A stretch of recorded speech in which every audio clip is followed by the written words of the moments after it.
রাঙ্গামাটির লগদ জোন তেজবং শিবিরের আয়োজনে zone cup football tournament final খেলা অনুষ্ঠিত হয়েছে। শুক্রবার বিকাল 4টায় লগদ উপজেলা মাঠে মায়ানী একাদশ বনাম কেদারমার একাদশ দুই দলের মাঝে ফাইনাল খেলা শুরু হয়। 90 মিনিটের খেলায় কেউ কাউকে ছাড় না দিয়ে হাড্ডাহাড্ডি খেলে চমকে দেয় দর্শকদের।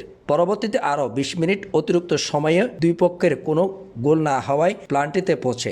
এ সময় টাইব্রেকারে গিয়ে মায়ানেমক একাদশ 3 গোল ও কেদারমারা একাদশ 2 গোল 1 গোলের ব্যবধানে জয় হয়েছেন মায়ানেমক ইনওয়ান একাদশ। এই সময় জয়ী এবং পরাজিত দলকে ট্রফি ও প্রাইজ মানি তুলে দেয় প্রধান অতিথি লগদ জোনের জোন অধিনায়ক লেফটেন্যান্ট কর্নেল মীর মোর্শেদ। এছাড়াও উপস্থিত ছিলেন উপ অধিনায়ক মেজর শাহিনুর মাহমুদ খান, মেজর শাহিনুর আল সাকিব, উপজেলা নির্বাহী অফিসার জাহাঙ্গীর হোসাইন, থানার ভারপ্রাপ্ত কর্মকর্তা জাকারিয়া সহ স্থানীয় গণ্যমান্য ব্যক্তিবর্গ।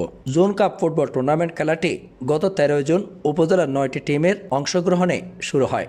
জানা যায় শেষ গত 2022 সালে লগদ জোনের আয়োজনে জোন কাপ ফুটবল খেলা অনুষ্ঠিত হওয়ার পর থেকে 2025 ইংরেজি পর্যন্ত আর জোন কাপ খেলা অনুষ্ঠিত হয়নি। দীর্ঘ 4 বছর পর প্রাণবন্ত ফুটবল টুর্নামেন্ট খেলতে পেরে আনন্দিত খেলোয়াড় ও দর্শকরা।